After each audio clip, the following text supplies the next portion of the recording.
साईं की बात। बच्चे, मैं जानता हूँ कि तुम ना कुछ भी समझ नहीं पा रहे हो, किसी भी निष्कर्ष पर तुम नहीं पहुँच पा रहे हो। तुम्हारी सोच बहुत अलग सी हो रखी है मेरे बच्चे। इस वक्त तुम्हें समझ में नहीं आ रहा कि तुम आखिर चाहते क्या हो, तुम्हारा मन क्या है, तुम्हें क्या चाहिए ना, तुम्हें यही नहीं पता। तुम बोलते कुछ और हो मुझसे, चीज़ें कुछ और चाहते हो। समझ नहीं आ रहा, मुझे समझ में नहीं आ रहा कि आखिर तुम चाहते क्या हो। तुम रिश्तों को बनाना भी नहीं चाहते, रिश्तों को तोड़ना भी नहीं चाहते, किसी के साथ रहना भी नहीं चाहते, किसी के पास होना भी चाहते हो, किसी को जाने भी नहीं देना चाहते और दूर भी जा रहे हो। लेकिन ये गलतियाँ, ये चीज़ें, ये क्या है मेरे बच्चे? मुझे समझा सकते हो तुम? किसी से माफ़ी भी नहीं मांगना चाह रहे हो और माफ़ भी नहीं कर रहे हो। ये पता है किस चीज़ का कारण है? क्योंकि तुम्हारा मन अंदर से बहुत परेशान है, तुम अंदर से अशांत हो, तुम्हारा मन भटक रहा है, तुम्हारा मन चंचल हो रहा है।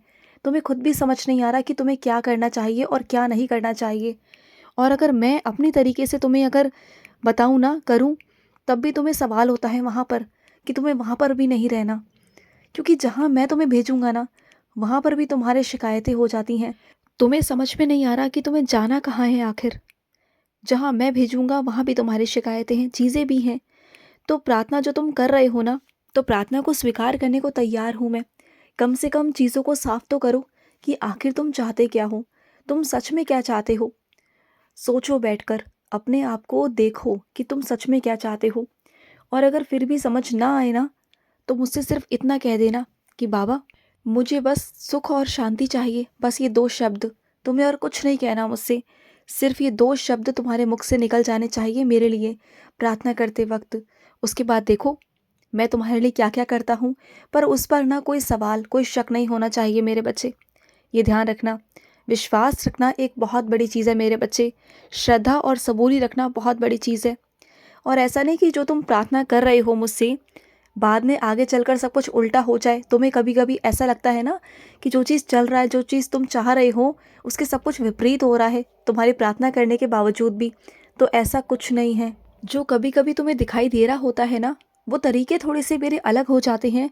लेकिन थोड़े दिन बाद ना, जब तुम विश्वास रखते हो मुझ पर, मेरे जवाब देने का इंतज़ार करते हो, टिके रहते हो मेरे विश्वास पर कि हाँ, मेरे साईं हैं और मेरे साईं कर देंगे। वो जैसे कर रहे हैं, जो कर रहे हैं ना, वो मेरे भरोसे पर कर रहे हैं और मेरे लिए कर रहे हैं, उसमें मेरा फ़ायदा ही है। तो देखना, चीज़ें इतनी सुंदर तरीके से होंगी ना, जो तुम चाहते हो ना वही घटित होगा, अंत में आकर वही घटित होगा। क्योंकि जिस मंजिल तक तुम पहुंचना चाहते हो ना, उस मंजिल तक तो मैं भी तुम्हें पहुंचाना चाहता हूँ। लेकिन मैं चाहता हूँ कि उस मंजिल पर ही ना पहुँचो तुम।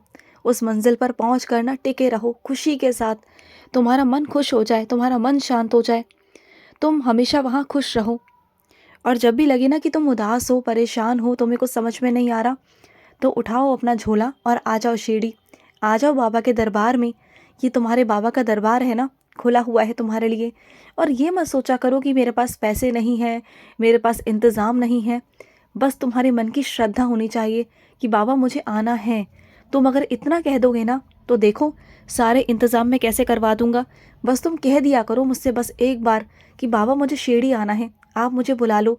तो ये टिकट, पैसा, ये सब कुछ मायने नहीं रखता मेरे बच्चे। मैं चाहूँ ना तो 2 मिनट में, 1 पल में तुम्हें अपने पास बुला सकता हूँ। बस कहने की देरी है तुम्हारे। बस कह दो एक बार, कहने की देरी है बस तुम्हारे कि बाबा मुझे बुला लो। उसके बाद देखो कैसे चमत्कार होंगे, कैसी लीलाएं होंगी, कैसे तुम्हारे रास्ते बनेंगे और कैसे तुम मेरे पास, मेरे शिरडी दरबार में, मेरे समाधि मंदिर में तुम बैठे होगे, द्वारिका माई में तुम रात गुजारोगे। आओगे तुम मेरे पास, वहाँ बैठकर बातें करोगे मुझसे। मैं जानता हूँ तुम्हारा मन बहुत तड़पता है ना, बहुत तड़पता है ना मेरे लिए, और उतना ही मैं भी तुम्हारे लिए तड़पता हूँ मेरे बच्चे। और जिस तरीके से तुम्हारा विश्वास है ना मुझ पर, तुम देखना तुम्हें अलग से ही रूप में मेरे दर्शन होंगे। जब मैं शिरडी में था ना, शारीरिक रूप में मेरे बच्चे, उस वक्त जिन बच्चों ने मुझे देखा था ना, जिस रूप में मुझे देखा था, उसी रूप में मैं तुम्हें भी दर्शन देने वाला हूँ।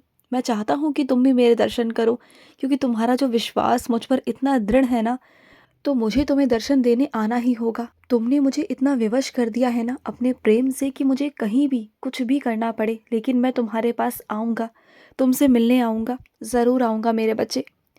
और सुनो, मेरे कभी कभी मंदिर चक्कर लगाया जाया करो मेरे बच्चे। मैं जानता हूँ तुम्हारे घर से मेरा मंदिर थोड़ा दूरी पर है। मुझे पता है मेरे बच्चे, घर से निकलना इतना आसान नहीं होता तुम्हारे लिए, बहुत सारे काम होते हैं। वैसे तुम्हारे पास दफ्तर का काम होता है, और जब तुम थोड़ा छुट्टी पर होते हो ना, तो तुम्हें घर के काम देखने होते हैं। घर के काम तुम्हारे पास काफ़ी सारे आ जाते हैं, जिम्मेदारियां आ जाती हैं। खुद के काम तो होते होते हैं, लेकिन औरों के काम भी तुम ही करते हो, मुझे पता है। लेकिन फिर भी उसमें से कहीं ना कहीं एक ऐसा समय निकालो कि तुम मेरे पास आ सको। जब तुम मेरे मंदिर वाले रास्ते पर आते हो ना, तो कोशिश किया करो कि जहाँ तक तुम अपने काम से आए हो ना, जो तुम अपना काम करने आए हो, तो उस काम को करते करते थोड़ा सा आगे आकर अपने बाबा के लिए मुझसे भी मिलते हुए चले जाया करो। हाँ, और सुनो, जिन मेरे बच्चों के पास में ना शीढ़ी की उदी नहीं है ना, तो वो चिंता बिल्कुल मत किया करो, बिल्कुल भी मत किया करो। तुम्हारे घर के आसपास जो भी साईं मंदिर है ना, वहाँ से तुम अगर उदी लेकर आओगे और 11 वचन पढ़कर अगर तुम उस उदी को ग्रहण करोगे ना, तो मैं तुम्हें उतना ही आशीर्वाद दूंगा जितना मैं शीढ़ी की उदी में देता हूँ मेरे बच्चे। ध्यान रखना इस बात को। ऐसा नहीं कि वो उदी अलग है और मेरे मंदिर की उदी अलग है। वहाँ भी मैं हूँ और यहाँ भी मैं हूँ ना। मैं कोई अलग थोड़ी ना हूँ कि वो बाबा अलग थे और ये बाबा अलग है। नहीं मेरे बच्चे, बाबा तो मैं ही हूँ ना तुम्हारा। मैं भी तब भी मैं था और आज भी मैं हूँ। तब भी मैंने आशीर्वाद दिया था और आज भी मैं आशीर्वाद दे रहा हूँ। तो फ़र्क कहाँ है बताओ? फ़र्क तो इंसानों की सोच में है ना, कि तुम्हें वहाँ जाकर ही उदी लेनी है या साईं मंदिर से नहीं लेनी है। ये तो मन का वहम है मेरे बच्चे। अगर मेरा बच्चा चाहे ना, तो घर की जो धूमबत्ती अगरबत्ती की जो राख होती है ना, अगर वो लेकर भी मुझे बुलाएगा ना, तो मैं उस राख उस अगरबत्ती में भी आशीर्वाद देकर जाऊंगा। वो भी तुम्हारी शीढ़ी की उदी ही बन जाएगी मेरे बच्चे, तुम देख लेना। और सुनो, तुम्हारी आंखों में बहुत तकलीफ हो रही है ना, तुम्हारी आंखों में पानी आ रहा है, तुम्हारी आंखों में बहुत दर्द है ना, तो सुनो मेरे बच्चे, तुम किसी संक्रमण से ग्रस्त हो गए हो। बात को समझो। तो तुम ना एक काम करो, जल में उदी डालकर उदी के छींटे मारो अपनी आंखों पर और उदी जल लो, और जितना जल्दी हो सके डॉक्टर से परामर्श करो मेरे बच्चे। क्योंकि आजकल बीमारियां बहुत फैल रही हैं मेरे बच्चे। छोटी छोटी बीमारियां बहुत बड़ा बड़ा रूप ले लेती हैं, फिर आगे चलकर तुम्हें परेशानी हो जाएगी। और अगर आंखों में दर्द हुआ ना, तो तुम सारा काम तुम्हें छोड़ना पड़ेगा।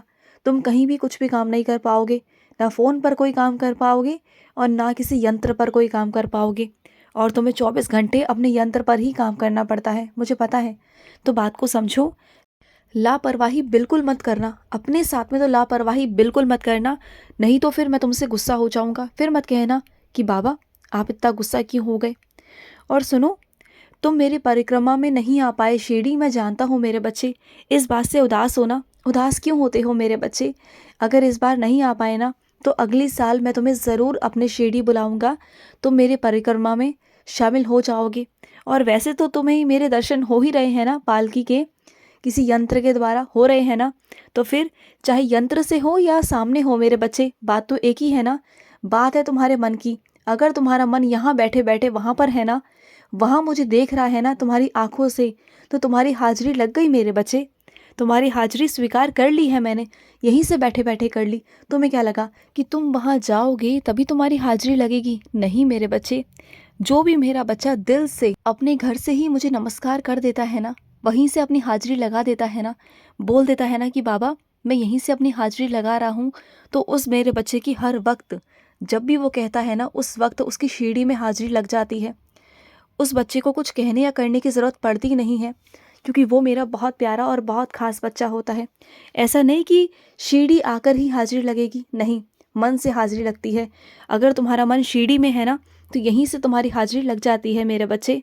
खुश रहो। आज का मध्याह्न साई संदेश समाप्त हुआ।